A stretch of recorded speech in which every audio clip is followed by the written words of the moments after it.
안녕하세요, 여러분의 사회를 책임지고 있는 이성용 선생님입니다. 네, 선생님이 친구들한테 제일 많이 하는 말 중에 하나가 바로 이제 꿈을 가지라는 겁니다. 내가 어떤 걸 하고 싶다는 걸 구체적인 걸 정했을 때 하고 싶은 마음이 샘솟고 그게 또 이제 공부랑 연결이 되면 공부도 잘 되기까지 하니까요. 근데 이 꿈을 가질 때 아주 큰 꿈을 가지라고 합니다. 왜냐면 그 꿈이 깨져도 그 조각이 크기 때문이라고 합니다. 굉장히 멋있는 말이죠. 선생님도 어디서 주워 들은 말인데요. 잘 기억해 두시고요. 또 이제 근데 말도 안 되는 이상한 너무 큰 꿈, 막 세계 정복 이런 건 하지 마시고요. 오늘 바로 시작합니다.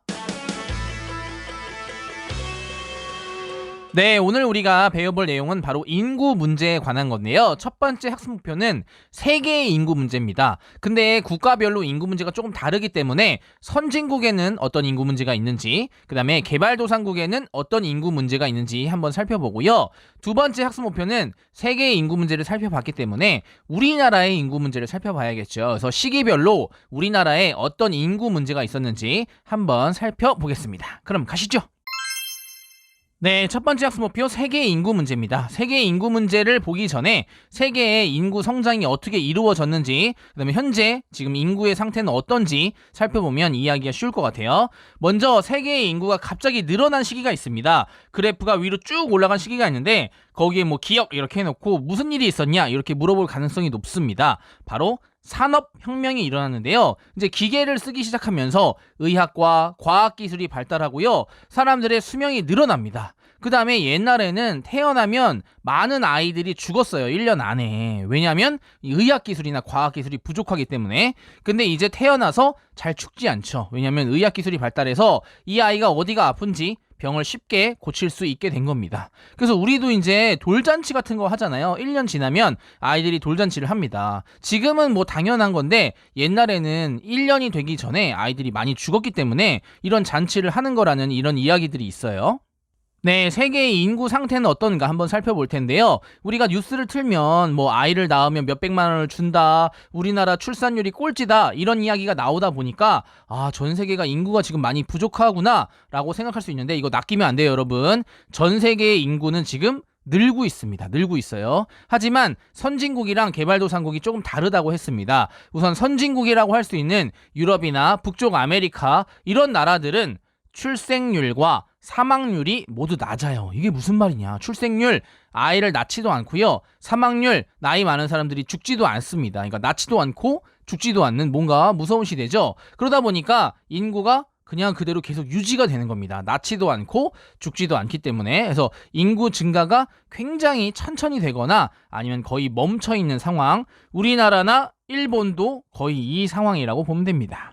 네, 그래서 선진국이라고 할 수 있는 나라들은 아이를 낳지도 않고 그 다음에 나이 많은 사람들이 죽지도 않기 때문에 인구가 거의 머물러 있다고 했잖아요. 그런데 개발도상국 같은 경우에 아프리카나 아시아나 뭐 이런 지역에서는 출생률이 높아요. 아이를 많이 낳습니다. 그리고 사망률이 낮아졌어요. 의학기술이 발달하면서. 그럼 뭐예요? 그렇죠. 인구가 많이 늘어났겠죠? 의학기술이 발달하면서. 그러니까 선진국은 멈춰있고 개발도상국은 인구가 많이 늘었기 때문에 전체적인 세계 인구는 그렇습니다. 증가하고 있다는 거 잘 기억해주세요.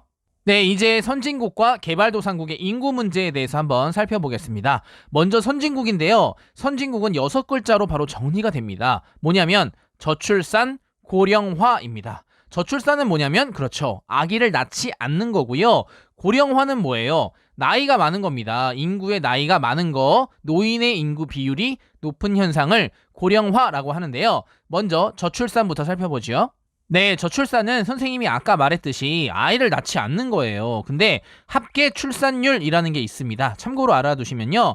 한 여자가 평생 출산할 수 있는 아이의 수를 말한다고 합니다. 근데 이게 2.1명은 돼야지 그 나라의 인구가 유지된다고 합니다. 그런데 우리나라가 전 세계 꼴찌입니다. 전 세계 꼴찌. 198개국 가운데 198위라고 합니다. 1.1명밖에 안 된대요. 그래서 우리나라가 뭐 몇십 년 후에는 없어질 거다. 뭐 이런 무시무시한 이야기도 있는데요. 아무튼 이렇게 우리나라도 그다음에 선진국들도 이렇게 출산율이 낮다는 거, 이런 걸 바로 저출산 현상이라고 합니다. 그러면 이 저출산의 원인은 무엇일까? 왜 아이를 낳지 않을까? 먼저 가장 기본적으로요. 여성들이 과거에는 가정에만 전념을 했다면 이제 사회에 진출하게 됐습니다. 이제 여성들도 자기의 꿈을 펼치고 옛날에는 차별을 받았기 때문에 사회 진출을 많이 하지 못했지만 최근에는 사회 진출을 하면서 아무래도 아이를 기르기가 힘들었겠죠. 그 다음에 또 다른 걸로는 결혼과 자녀 간에 대한 가치관이 변화됐다라고 할 수 있는데 이게 무슨 어려운 말이냐. 무슨 말이냐면요. 선생님이 어렸을 때만 해도 어른이 되면 당연히 결혼을 해야 되는 거고요. 결혼을 하면 당연히 아기를 낳아야 됐습니다. 그런데 요즘에는 꼭 그렇지가 않다는 얘기죠. 젊은 사람들한테 물어보면 뭐 결혼은 할 수도 있고 안 할 수도 있는 거다. 내 마음이다. 이렇게 말하고요. 결혼을 하더라도 아이를 낳고 싶다, 낳고 싶지 않다. 차이가 정하는 거죠. 나는 아이에게 투자하는 시간이 아까워. 내 삶에 투자할 거야. 이렇게 난 아이를 안 낳을 건데요. 이런 가치관이 변화했다 이 말입니다. 네, 마지막으로 선생님이 생각하기에 가장 큰 이유 중에 하나일 수 있는데요. 아이를 키우는데 굉장히 많은 돈이 든다는 겁니다. 뭐 교육비라던가 먹을 거, 입을 거 이런 것에 돈이 엄청 많이 들어갑니다. 여러분들은 잘 모르고 있지요. 오늘 가서요. 엄마 아빠한테 절을 하고 꼭 껴안아 주세요. 뭐 그 돈을 갚으라는 건 아니지만 엄마한테 고마워해야겠지요. 눈물을 흘리면서 엄마 고맙습니다. 이렇게 꼭 얘기하기예요. 네, 그럼 아이를 안 낳아서 어떤 문제가 생기나 한번 살펴보겠습니다. 우리가 생산 가능 인구라고 이제 참고로 들어보면 15세부터 64세까지 일을 열심히 할 수 있는 나이가 있습니다. 그런데 쉽게 말하면 그렇죠. 일할 수 있는 사람이 점점점 줄어듭니다. 그러면 경제 성장도 당연히 안 되겠죠. 아이를 낳지 않다 보니까 일할 수 있는 사람이 줄고 경제가 점점 둔화된다 이겁니다. 그러면 어떻게 해야 돼요? 그렇죠. 외국인 근로자들을 데리고 와야 됩니다. 근데 이 외국인 근로자들이 또 와서 가만히 성실하게 일만 하는 게 아니겠죠. 당연히 문화적 갈등이나 뭐 사회 문제, 범죄를 일으킨다던가 이런 문제들도 많이 생기게 됩니다. 네, 그럼 아이를 낳게 하려면 어떻게 해야 되냐? 가장 중요한 건데요. 이 저출산 문제의 해결책입니다. 가장 기본적인 거는 뭐냐면 과거에 여성들이 모든 육아를 담당해야 된다. 이런 차별적인 그런 생각이 있었잖아요.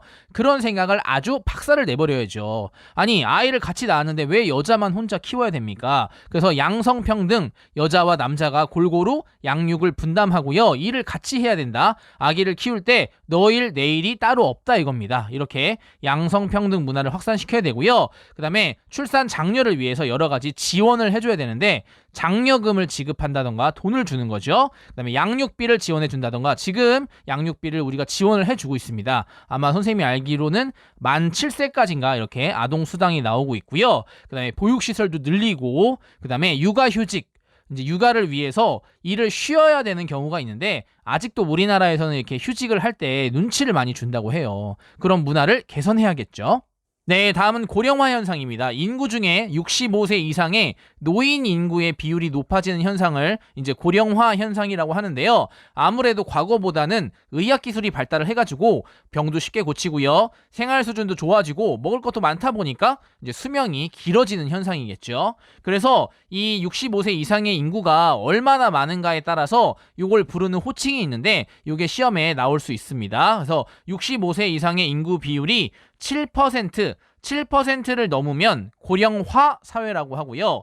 14%를 넘는다. 그러면 고령 사회고요. 그 다음에 20%를 넘었다. 그럼 완전히 센 거잖아요. 그래서 초고령 사회라고 하는데요. 이 용어를 잘 기억해 두세요. 7%면 고령화, 14%면 고령, 그 다음에 20%가 넘으면 초고령 사회인데 일본이 아마 전 세계 1등일 겁니다. 그래서 25%여서 4명 중에 1명이 65세 이상의 인구인 거죠. 대단합니다. 네, 그럼 이런 고령화 현상으로 인한 문제점은 뭐냐면 아무래도 나이가 많다 보니까 일을 할 수 있는 능력이 조금은 젊은 사람들보단 부족할 거 아닙니까? 그래서 노동력이 부족을 해지고요. 그 다음에 일은 많이 하지 못하는데 이 사람들을 이제 먹여 살리는 비용이라고 하죠. 조금 어려운 말로 부양 비용이라고 합니다. 이 노인 인구를 부양하는 비용, 또 이제 복지 비용 이런 것들이 많이 들기 때문에 돈이 많이 들고요. 그다음에 젊은 세대와 이 노인 세대 간의 살아온 경험이라던가 환경 이런 것들이 다르기 때문에 의견도 굉장히 다를 수 있어요. 그래서 이게 세대 간의 갈등이나 이런 걸 발생시킬 수 있다는 거. 할머니 할아버지가 내가 옛날에는 한 끼 먹기가 어려웠어 다 굶었다고 하면 요즘 애들은 먹는 거 다 버리는데 그런 게 이해가 안 가는 거죠. 왜 라면 끓여 먹지 왜 배고팠어요? 이렇게 물어보는 겁니다. 네, 그럼 이 고령화 현상에 대한 대책은 어떻게 하는 거냐면 이 노인들이 나이가 많다고 해서 그냥 방치하는 것이 아니라 이 노인들을 이용한다라고 생각하면 될 것 같습니다. 우선요, 이 노인들을 대상으로 하는 산업 같은 걸 만드는 겁니다. 노인 인구가 많다 보니까 뭐 노인을 대상으로 한 산업, 그래서 이제 이름을 실버 산업이라고 하는데요. 그 할머니 할아버지가 머리가 약간 은색 빛깔이 되시잖아요. 그래서 이게 실버 산업이라고 합니다. 그래서 뭐 의복이라던가 노인들이 좋아하는 패션, 노인들이 꼭 필요한 생활용품 뭐 지팡이라던가 뭐 이런 걸 개발하는 산업 같은 걸 확대하고요. 그 다음에 노인들도 충분히 일을 할 수 있습니다. 옛날만큼 이제 쇠약하지 않기 때문에 그래서 노인들이 할 수 있는 일자리 이런 것들을 만들어주고요. 그 다음에 노인들을 위한 복지 정책을 하는데 대표적인 것이 정년을 연장하는 겁니다. 요즘에 이제 일반적으로 뭐 65세 정도가 되면 은퇴를 하는데 은퇴를 하기에는 너무 젊고 일도 잘하시고 머리도 굉장히 똑똑하십니다. 그러니까 정년을 더 늘리거나 아니면 내가 이제 나이가 들었다라는 것을 이제 인정을 하고요. 내가 연봉을 조금 줄이겠다. 대신에 일을 할 수 있는 기간을 조금 늘려줘라. 뭐 이런 것도 있습니다. 임금 피크제라고 해서 그래서 이 노인들을 위한 여러 가지 복지 정책 이런 것들을 하는 것이 좋다라고 생각하면 됩니다. 네, 이제 개발도상국의 문제입니다. 개발도상국의 문제 같은 경우에는요, 이 선진국과 조금 다른 점이 있는데 가장 큰 문제라고 할 수 있는 것은 인구가 너무 많이 늘어나고 있다는 겁니다. 선생님 인구가 많은 건 좋은 거 아니에요? 인구가 많은 건 좋은데요. 이 인구를 먹여 살릴 수 있는 능력이 충분해야 되는데 아직 능력이 갖춰지지 않았는데 인구가 너무 많이 늘었기 때문에 여러 가지 문제가 생기고 있다. 거기에 집중해서 보면 될 것 같아요. 그럼 한번 살펴보겠습니다. 네, 첫 번째 문제이면서 가장 중요한 문제 역시 인구 급증입니다. 방금 말했었죠. 인구가 너무 많이 늘어나고 있는 거예요. 출생률이 높은데 사망률, 사람들이 죽지 않는 겁니다. 의학기술, 과학기술이 발달하면서 사망률이 점점점 줄어들고 있고요. 그러다 보니까 인간이 많아졌는데 중요한 거는 이 인간을 먹여 살릴 수 있는 능력, 우리나라의 자원과 기술로 먹여 살릴 수 있는 능력, 조금 어려운 말로 인구 부양력이라고 합니다. 이 인구 부양력이 낮은 겁니다. 자원도 부족하고요. 아직 식량도 부족하고 얘네 살 데도 없는데 주택도 없고 일자리도 아직 안 만들어졌는데 이런 식으로 인구 부양력이 낮습니다. 그러다 보니까 먹을 게 없죠. 기아, 굶주립니다. 굶주려. 그리고 빈곤, 가난한 사람들이 많아지고요. 역시 일자리가 없으니까 실업 이런 문제들이 생기겠죠. 네, 그럼 이렇게 인구가 늘어나는 것에 대한 대책은 어떻게 해야 되냐? 이 사람들이 아이를 낳을 때요, 계획을 하지 않고 낳는 겁니다. 내가 나의 경제력이나 나의 뭐 미래 이런 것과 상관없이 아이를 그냥 많이 낳는 거예요. 그러면 이제 문제가 생기는 거겠죠? 그래서 무엇을 해야 되냐? 바로 가족 계획이라는 걸 해야 됩니다. 가족 계획. 가족 계획은 자신의 능력에 따라서 자녀의 수나 그다음에 뭐 출산을 몇 년 후에 하겠다. 이런 식으로 이제 계획을 세워 놓는 거예요. 내가 1억을 모으면 아이를 낳겠다. 뭐 이런 식의 계획을 세우는 거죠. 그런데 그런 계획 없이 낳았을 때 이런 여러 가지 문제가 생겼기 때문에 가족 계획을 해라라고 말할 수 있고요. 두 번째는 이 인구가 늘어나는 것에 비해서 자원이나 식량 같은 것이 부족하기 때문에 농업을 기계화하고 산업화해가지고 요거를 이제 먹여 살릴 수 있는 능력을 기르는 것이 중요하다라고 말할 수 있습니다. 네, 그리고 이거는 대다수의 문제는 아닌데요. 일부 아시아 국가들에서 일어나고 있는 현상이고 과거에 우리나라에도 있었던 현상인데 성비 불균형이라는 게 있습니다. 성비라는 건 여자가 100명일 때 남자의 수가 몇 명이냐라고 따지는 건데요. 만약에 여자가 100명일 때 남자가 110명이다. 그럼 10명이 더 많은 거죠. 그러면 남자가 많구나. 근데 여자가 100명일 때 남자가 97명이다. 그럼 남자가 적구나. 이렇게 여자의 100명 기준으로 해서 이렇게 성비를 보는 건데요. 이 성비 불균형이 굉장히 심각한 상황이 왔었습니다. 왜 그러냐면요. 일부 아시아 국가에서 남아 선호 사상이라는 것이 유행을 했습니다. 남아 선호가 뭐예요? 그렇죠. 남자 아이만 좋아하는 겁니다.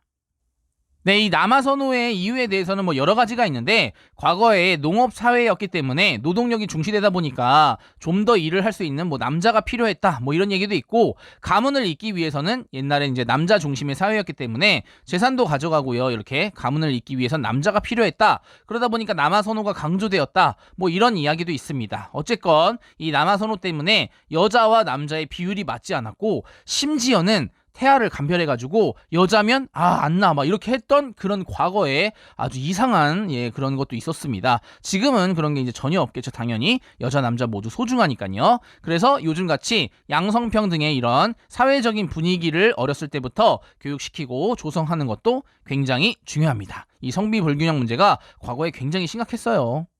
네, 마지막으로 이제 개발도상국에서 꼽을 수 있는 문제는 대도시의 인구가 너무 몰리는 현상인데요. 물론 이제 선진국도 대도시에 인구가 많이 몰리긴 하지만 이 선진국은 그래도 어느 정도 기반 시설이 갖춰져 있는 반면에 이 개발도상국은 그런 것이 없기 때문에 더 문제가 부각이 된다고 할 수 있습니다. 이 산업화가 되면서 사람들이 촌락을 떠나서 도시로 향합니다. 이거 뭐라고 했죠? 뭐라고 했죠? 뭐라고 했죠?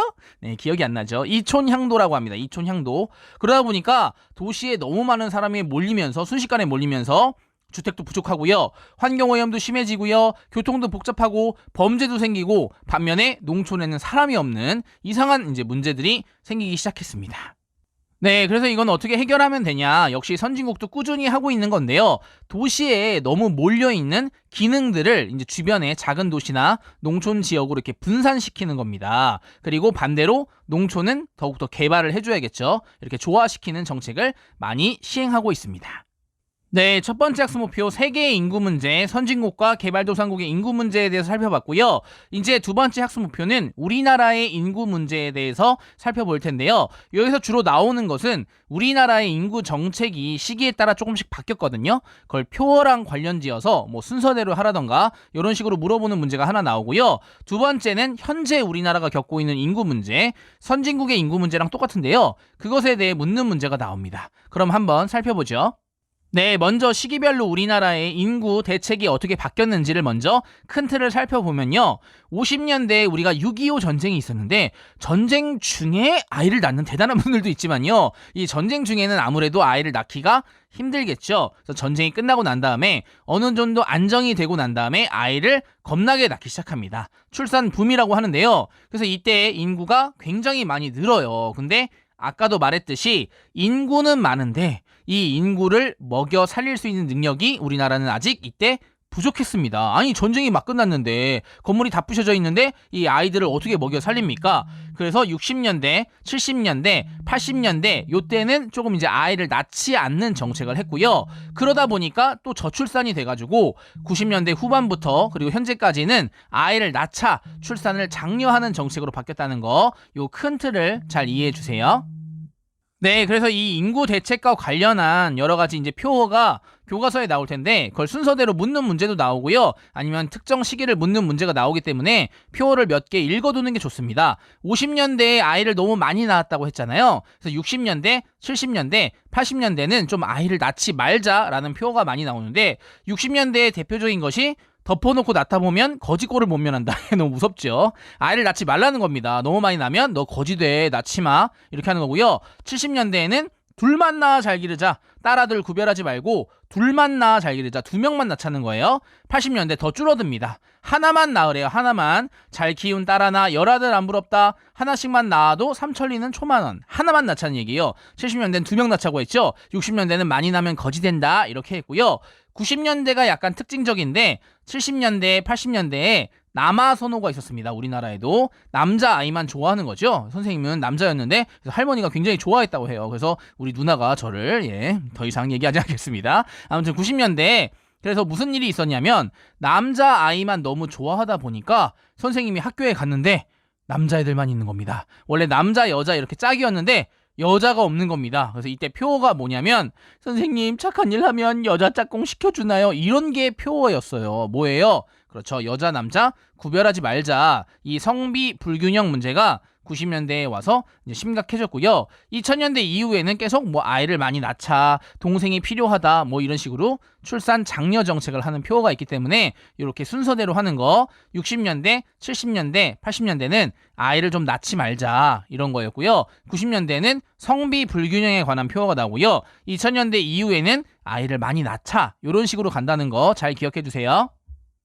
네, 우리나라의 인구 문제는 현재의 인구 문제는 선진국의 인구 문제와 같습니다. 저출산 고령화, 아이를 낳지 않고요. 65세 이상의 인구가 높아지는 현상인데 특히 저출산 같은 경우에는 굉장히 심각한 수준이라고 해요. 지금 198개국 중에 198이죠. 꼴찌입니다. 꼴찌. 예, 꼴찌하기도 생각보다 힘듭니다, 여러분. 1.1명이라고 하는데 인구가 줄어드는 수준입니다. 그래서 어떤 기사에는 뭐 60년 이후에는 우리나라가 사라질지도 모른다 이런 무시무시한 기사가 있었는데 제발 그러지 않길 여러분들이 노력해 주시고요. 그 다음에 이제 두 번째 문제는 고령화. 우리나라는 지금 15% 정도로 선생님이 알고 있는데 고령 사회로 진압을 했습니다. 그러니까 진압이 아니죠. 진입입니다. 진입. 예, 자꾸 진압이라고 하네요, 선생님이. 100명이 모이면 15명이 그렇죠. 65세 이상의 인구이다. 이렇게 기억하면 될 것 같습니다. 네, 이 저출산 고령화의 문제랑 뭐 대책 이런 것들은 아까 우리 선진국의 인구 문제에서 했기 때문에 똑같은 내용이라고 보시면 되고요. 거기랑 반복해서 같은 내용으로 공부를 해주시면 됩니다. 네, 다 배웠는데요. 빠르게 정리해 보겠습니다. 세계 인구는요, 산업혁명 이후에 급격히 증가를 했고요. 전체 세계 인구는 지금 증가하고 있습니다. 헷갈리면 안 돼요. 선진국은 정체되어 있지만 개발도상국의 인구가 급격히 늘고 있기 때문에 전체 세계 인구는 늘고 있다는 거. 선진국의 인구 문제는 저출산 고령화입니다. 아이를 낳지 않고요. 65세 이상의 인구가 늘어나는 현상이고요. 저출산 현상을 막기 위해서 여러 가지 출산 장려 정책을 해야겠죠. 그 다음에 고령화 현상 같은 경우에는 노인 복지라던가 노인에게 일자리를 제공하고 실버 산업 이런 것들을 확대해야 됩니다. 개발도상국 같은 경우에는 인구가 너무 늘어나는 게 문제예요. 왜 늘어나는 게 문제냐면 얘네를 먹여 살릴 수 있는 능력, 인구 부양력이 부족하기 때문에 가족 계획을 해야 되고요. 너무 도시가 인구에 몰리는 것도 문제입니다. 그 다음에 성비 불균형, 남아선호 배웠죠. 우리 남자 아이만 좋아하는 현상 때문에 여자와 남자의 비율이 맞지 않는 이런 현상도 있었고요. 우리나라는 시기에 따라서 인구 대책이 여러 개가 있었는데 50년대가 끝나고 나서 전쟁이 끝나고 나서 안정이 돼서 아이가 너무 많이 늘어났지만 60년대, 70년대, 80년대는 아직 능력이 부족해. 아기 조금만 낳아. 이런 식의 이제 표어 대책들이 나왔고요. 2000년대 이후에는 아이를 제발 좀 낳아줘. 이런 문제가 됐었다는 거 잘 기억해 주세요. 네, 오늘 공부하느라 너무너무 수고하셨습니다. 이렇게 우리나라가 인구 문제, 아이를 낳지 않는 문제가 굉장히 심각한데 그 이유가 아기를 키우기 힘들어서겠죠. 그럼에도 불구하고 우리를 낳아서 길러주신 엄마 아빠한테 오늘 가서 포옹을 꼭 해주세요. 꼭 용돈 날에만 가가지고 아빠 사랑해요 이런 거 하지 말고요. 평소에도 엄마 아빠한테 고마움을 느끼고 잘해주세요. 알았죠? 모두 화이팅 하시고요. 다음에 또 만나요. 안녕.